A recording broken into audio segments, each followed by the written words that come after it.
নমস্কার সকলকে, hello everyone.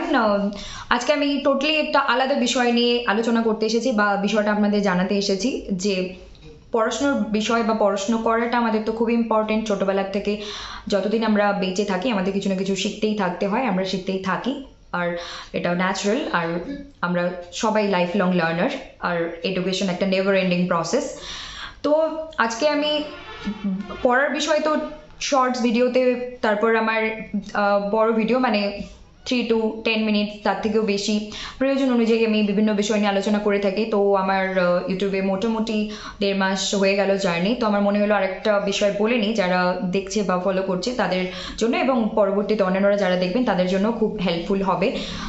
পড়াশুনো তো আমরা করি, কিন্তু এই পড়াশুনো রিলেটেড দুটো আমি ইম্পর্টেন্ট অ্যাপ্লিকেশনের কথা বলবো, সেগুলো ঠিকমতো ইউজ করতে পারলে অনেকটা আমরা উপকার পাবো, এবং এর সঠিক ব্যবহার করলে সত্যি ইমপ্রুভ হবে নিজেদের মধ্যে আমাদের। তো সেটা হচ্ছে যে আমাদের একটানা পড়াতে মন বসে না কারোরই, আর এটা খুব ন্যাচারাল। আর আমি দুটো অ্যাপ্লিকেশন লাস্ট 1 বছর ধরে ইউজ করে খুব উপকার পেয়েছি এবং পাচ্ছি। তো সেটা আমি শেয়ার করতে এসেছি। যে নাম্বার 1 হচ্ছে ফরেস্ট অ্যাপ্লিকেশন। সেটা দেখবেন একটা সবুজ রঙের এরকম গাছের মতো, যে ক্রিসমাস ট্রিগুলো যে হয় ওরকম দেখতে আর থাকবে, সবুজ রঙের ফরেস্ট অ্যাপ্লিকেশন। আর একটা হচ্ছে পোমোডোরো টেকনিক, আপনারা হয়তো এটা শুনে থাকবেন। পোমোডোরো অ্যাপ বা পোমোডোরো টেকনিক যেটা আছে, এই দুটো বলার কারণ হচ্ছে যে যখন এই পোমোডোরো টেকনিক এবং ফরেস্ট অ্যাপ্লিকেশনকে আপনারা ইউজ কি করে করবেন। পোমোডোরো টেকনিকে কি আছে যে একটা 25 মিনিটের একটা লং আর কি 25 মিনিটের একটা সেট করে নিলেন টাইমিং, সময় বেঁধে দিলেন, আর একটা 5 মিনিটের ব্রেক, আর একটা 10 মিনিটস বা 15 মিনিটস, এরকম 3 রকম ভাবে রাখা যায়, বা আপনাদের যার যেটা প্রয়োজন অনুযায়ী সুবিধা। কিন্তু হ্যাঁ, মেইনলি যখন আমাদের ব্যাপার আসে যে একদমই টানা আধা ঘন্টা থেকে 2, 4, 5 ঘন্টা বসতে কারোরই ইচ্ছে করে না, এটা উচিত নয়। তো সেক্ষেত্রে আপনারা কি করবেন, সেক্ষেত্রে একটা 5 মিনিটসের ব্রেক রাখবেন, আর 25 মিনিটসের একটা পড়ার শিডিউল বা একটা স্লট থাকবে। সেইভাবে যদি আমরা পড়ি, মানে 25 মিনিট পড়ার পর অটোমেটিক্যালি সেখানে পোমোডোরো টেকনিক কি হবে, টিং করে উঠবে যে টাইমটা হয়ে গেছে, তারপর অটোমেটিক্যালি ব্রেকটা শুরু হয়ে যাবে। ওই 5 মিনিটস ব্রেকে আপনারা চাইলে ব্রিদিং এক্সারসাইজ, মানে বসে বসে একটু দীর্ঘ শ্বাস নেওয়া, জল খাওয়া, এবং কেউ কেউ চাইলে উঠে সেখান থেকে উঠে হাঁটা চলা করা, বা ঘরের অনেক সময় আমাদের কাজ থাকে, বিছানা গোছানো, ঘর ঝাড়া, বইপত্র গুছিয়ে রাখা, বা একটা কিছু কাজ থাকে, কোনো একটা কিছু জিনিস এখান থেকে ওখানে নিয়ে যাওয়া। তো কেন বলছি আমি যে ওই টাইমটা ব্রিদিং বা ফিজিক্যাল এক্সারসাইজ, মানে আমরা যদি শরীর চলাচল করি, তারপর এসে ওই 5 মিনিট টিং করে উঠবে, আবার এসে যদি আবার ওই স্টাডি টেবিলে বসি, আমার মনে হয় তাতে করে কোথাও না কোথাও আমরা এনার্জি পাবো। আর 5 মিনিটের ব্রিদিংটা সব থেকে খুব ভালো ইমপ্রুভ বা সব থেকে খুব কার্যকরী হয়ে থাকে, যে 5 মিনিটের আপনারা একটা ব্রিদিং বা একটা রিল্যাক্সেশন ফিল করলেন, তারপর আবার পড়াশোনা শুরু করলেন। এভাবে 25 মিনিটের স্লটে আবার 5 মিনিট ব্রেক। তো সেই ব্রেকে কেউ ব্রিদিং করতে পারেন, কেউ উঠে জল খেতে পারেন, কেউ হাঁটাচলা করতে পারেন, কেউ হাত পা নাড়াচাড়া করতে পারেন, মানে যার যেটা সুবিধা, কেউ ঘরের কাজ করতে পারেন। কিন্তু পড়াটা আমরা পড়লাম তখন একটু রিল্যাক্সের দরকার হয়। টানা 2 ঘন্টা 4 ঘন্টা 8 ঘন্টা পড়া কারোর পক্ষেই সম্ভব নয়, আর সেগুলো পড়লে মনে হয় না ঠিকঠাক থাকবে, সব উপচে পড়বে। তো এইভাবে পড়তে পারেন। আর এইভাবে আমি পোমোডোরো টেকনিককে ইউজ করছি, আর এটা অনেকেই জানেন, ইউজ করে থাকেন, কিন্তু আমি বলছি তাদের জন্য যারা ছোট ছোট ভাই বোন বা যারা জানেন না হয়তো বিষয়টা, তাদের জন্য। তারা এখান থেকে দেখে পড়াশোনা, যে কোনো ক্লাসের ছাত্রছাত্রী, যে কোনো একদম 5 to 10 to higher education, graduate, post graduate, যে লেভেলেরই বা পরবর্তীতেও যে লেভেলেরই স্টুডেন্ট হন না কেন, এইটা ইউজ করলে সত্যি একটা ভালো ফল, বা একটা আপনারাই কয়েকদিনের মধ্যেই বুঝতে পারবেন যে কতটা চেঞ্জ আপনাদের পড়াশোনার মধ্যে বা একটা নিজের ডেইলি রুটিনের মধ্যে দেখতে পাচ্ছেন। আর নাম্বার 2 ইজ ফরেস্ট অ্যাপ্লিকেশন। মানে ফরেস্ট অ্যাপ্লিকেশন, এখানে কি হচ্ছে, এই অ্যাপটা ডাউনলোড করে নিয়ে এখানে কোনো টাকা পয়সার কোনো ব্যাপার নেই, কিন্তু অনেক সময় অ্যাডভার্টাইজমেন্ট আসে এবং টাকা পয়সা হয়তো আসতে পারে, ওগুলোতে কোনো ক্লিক করবেন না। আর কি হচ্ছে, যখন অ্যাড আসছে আসুক, অটোমেটিক্যালি অ্যাড চলে যায়, বা কখনো কখনো স্কিপ বা ক্রস দেওয়া থাকে, সেটাকে আপনারা স্কিপ করতে পারেন।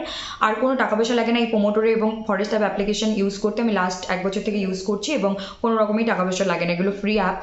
কিন্তু যখন অ্যাড আসবে সেটাকে ক্লিক না করে অ্যাভয়েড করবেন, অটোমেটিক্যালি আবার আপনি আপনার সেই পেজটাতে আসতে পারবেন। তো ফরেস্ট অ্যাপ্লিকেশন আপনারা কি করে ইউজ করবেন? ফরেস্ট অ্যাপ্লিকেশন কি হচ্ছে, ডাউনলোড করার পর আপনাদের একটা ওখানে আপনাদের ইচ্ছে মতো 5 মিনিট, 10, 15, 20, 25 থেকে একদম 120 মিনিট পর্যন্ত সেট আপ থাকে টাইমের। তো আপনি কতটা টাইম, মানে যে সবসময় তো এরকম হয় না যে আমি 30 মিনিট বলেছি মানে 30 মিনিটে, কখনো হয় যে আমি 10 মিনিটের একটা স্লটে বা কম সময়ে পড়ি, আর তারপর যদি মনে হয় যে এখন আমি 2 ঘন্টা, সবার ব্যাপারটা তো সমান নয়, কেউ একটানা 20 মিনিট, আধা ঘন্টা, 1 ঘন্টার বেশি পড়তে পারে না, কেউ আবার একটানা 3-4 ঘন্টা পড়ে বসে পড়ার মতো তার ক্যাপাবিলিটি থাকে। তো সেক্ষেত্রে আপনারা যার যেটা সুবিধা ইউজ করবেন। এই অ্যাপ কেন ইউজ করতে বলছি, এই অ্যাপ ইউজ করলে আপনারা পুরো প্রথমত প্রথম দিন, তারপর পুরো সপ্তাহ, তারপর পুরো মাস, তারপর পুরো 3 মাস, 6 মাস, তারপর পুরো বছর ধরে আপনার যে রেকর্ড, আপনি কতটা টাইম স্টাডি করেছেন ওটা কিন্তু সেখানে ওই অ্যাপের যে ওখানে যে বিভিন্ন পার্টগুলো আছে সেখানে দেওয়া থাকে, আপনি কতটা টাইম স্টাডি করেছেন, আর প্রতিদিনের রেকর্ডটা ওখানে সেভ হয়ে থাকে। তো আপনি নিজেই অ্যানালাইজ করতে পারবেন যে আজকে আমি কতটা সময় পড়েছি, আর কালকে কতটা পড়ে কতটা ইম্প্রুভ হচ্ছে, কতটা ইনক্রিজ করছি বা ডিক্রিজ করছি, নিজের মধ্যে কি অসুবিধা হচ্ছে, কোন কাজে আপনি কতটা সময় দিচ্ছেন। তো মেইনলি ফরেস্ট অ্যাপ্লিকেশন আমি ইউজ করি যখন পড়াশোনার জন্য ব্যবহার করি তখনই। আর হ্যাঁ, এই ফরেস্ট অ্যাপ্লিকেশন এবং পোমোডোরো টেকনিক তো দুটোই মোবাইলে আমরা ইউজ করে থাকি। তাহলে আপনাদের মনে হতে পারে পড়ার সময় তো ম্যাক্সিমাম টিচার বা ম্যাক্সিমাম সবাই বলে থাকেন মোবাইল অ্যাভয়েড করো, বা মোবাইলকে টোটালি আলাদা রুমে রেখে দাও, বা মোবাইলের নোটিফিকেশন অফ করে রাখো। কিন্তু আমার মনে হয় যে হ্যাঁ, সবার ক্ষেত্রে সমান নয়। আমার যেরকম নোটিফিকেশন এলেও আমি মানে খুলি না, যখন আমার প্রয়োজন হয় তখন আমি গিয়ে দেখি। কিন্তু হ্যাঁ, অনেক সময় অনেক কিছু টিং টুং করে নোটিফিকেশন আসতে থাকে। অনেক সবার কেন, আমরা মানুষ হিসেবে মন চঞ্চল, চট করে আমরা সেই অ্যাপ্লিকেশনে মানে সেই নোটিফিকেশনটায় ক্লিক করে গেলে পড়ার থেকে সরে যাই। কিন্তু না, আমি যে এই অ্যাপ্লিকেশন দুটো ইউজ করার কথা বললাম, অবশ্যই মোবাইল একটা ঘুমের সময়, পড়াশোনার সময়, গুরুত্বপূর্ণ কাজের সময় যেখানে মোবাইলের প্রয়োজন নেই, মোবাইলটাকে আমাদের দূরেই রাখা উচিত, এটাও ঠিক।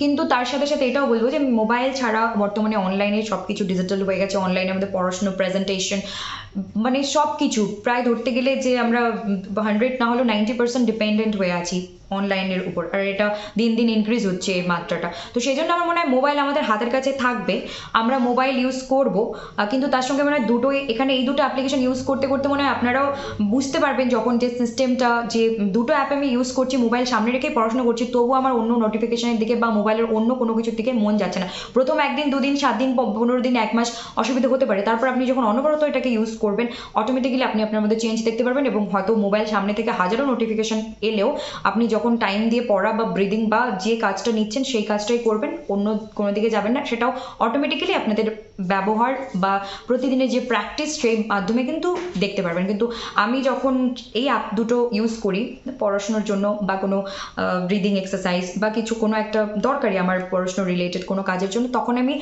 যতই নোটিফিকেশন আসুক না কেন, খুব বিশেষ প্রয়োজন হলেও আমি সেই নোটিফিকেশন অন করি না। আর বরং আমি দেখেছি যখন আমি ফরেস্ট অ্যাপ্লিকেশন বা পোমোডোরো টেকনিক যে অ্যাপ্লিকেশন আছে ইউজ করে পড়াশোনা করি, তখন আমি বেশি ফোকাসড, বেশি অ্যাক্টিভ থাকি। যখন আমি এমনি একটা দেখলাম হয়তো মোবাইলটা অন্য ঘরে রেখে এলাম, টাইমিং একটা দিলাম যে আমি এতক্ষণ পড়বো, তখন আমি যতটা না ফোকাস থাকি, মোবাইলটা আমার হাতের সামনে টেবিলে থাকে সাইডে, এবং টাইম সেট করে দিয়ে আমি যে পড়াশুনো করি সেইটাতে আমি বেশি ফোকাস থাকি, এবং আমার মাথার মধ্যে একটা টিকটিক থাকে এই টাইমের মধ্যে কমপ্লিট, কিন্তু আর কমপ্লিট করতে হবে। তার মানে এই নয় যে টাইমের মধ্যে করতে হবে, কম টাইম নিয়েছে যা তা করে বা তাড়াতাড়ি করে শেষ করে দিলাম, তা না, কিন্তু ওই টাইমটা আমার ফোকাস থাকে। কিন্তু একদিনে হবে না। এই অ্যাপ দুটো খুবই কার্যকরী স্টুডেন্টদের জন্য, যে কোনো ক্লাসের যে কোনো মানুষের জন্য খুব কার্যকরী। যদি এই দুটো ইউজ করে আপনারা আপনাদের পড়াশোনা বলুন বা দরকারি কোনো কাজের একটা টাইমিং, একটা স্লট দিয়ে একটা রেস্ট্রিক্টেড নিজের জন্য নিজে তৈরি করে রেখে করতে পারেন, আমার মনে হয় খুবই হেল্পফুল হবে। আর এটা যে কোনো স্টুডেন্ট, যে কোনো ছাত্রছাত্রী, যে কোনো ক্লাস, যে কোনো কম্পিটিটিভ এক্সামের ক্যান্ডিডেটদের জন্য অ্যাপ্লিকেবল হবে। তাই আমি শেয়ার করলাম, কারণ আমি ইউজ করছি লাস্ট 1 বছর থেকে। আর আমার মনে হয় যে আমি নিজে মহান কিছু, বিশেষ কিছু নিজেকে মনে কোনোদিনই করি না, একজন খুব সিম্পল সাধারণ মানুষ। আর আমি এসেছি এখানে মেইনলি শিখতে, অবশ্যই সবার সঙ্গে মিলেমিশে শিখতে, নিজের ভুল ত্রুটি থেকে শিখতে, নিজের ভালো মন্দ থেকে শিখতে, আপনাদের সঙ্গে মিলেমিশে একসঙ্গে শিখতে, এগিয়ে যেতে। তো সেজন্য আমি যেটা ইউজ করে এর উপকারিতা পেয়েছি আপনাদের সামনে শেয়ার করলাম। এখান থেকে একজনেরও যদি এই অ্যাপ্লিকেশন, আজকাল তো সবার হাতে একটা করে স্মার্টফোন থাকে, তো কারোর যদি কাজে লেগে যায় তাহলে এই ভিডিও বানানোর আমার সার্থকতা কমপ্লিট। একজনেরও যদি কাজে লেগে যায়, এই উদ্দেশ্যে আমার বানানো। তো আপনারা ইউজ করে দেখতে পারেন, তারপর আমার কথার সঙ্গে মিলিয়ে দেখতে পারেন যে আমি ঠিক বলেছি কিনা ভুল। ঠিক আছে, নমস্কার, ভালো থাকুন, সুস্থ থাকুন, আর জুড়ে থাকুন, সঙ্গে থাকুন, দেখতে থাকুন SP literature. SP literature means base of English literature. আর like, comment, share and subscribe করতে ভুলবেন না। হেল্পফুল মনে হলে অবশ্যই প্রচুর প্রচুর লাইক, কমেন্ট এবং শেয়ার করে দিন। আর দেখতে থাকুন। আর আপনাদের মতামত, আপনাদের প্রশ্ন, আপনাদের টপিক, আপনাদের মন্তব্য প্লিজ কমেন্টে জানাবেন। আমি সেগুলো নিয়ে আলোচনা করবো। আমি সবসময় যেটা বলে থাকি, ভালো মন্দ দুটোই বলবেন, আমি সাদরে গ্রহণ করব। ভুল হলে আমি নিজে সংশোধন করার চেষ্টা করব। আর আপনাদের বলা কোনো টপিক বিষয় থাকলে সেটা নিয়েও আলোচনা করব।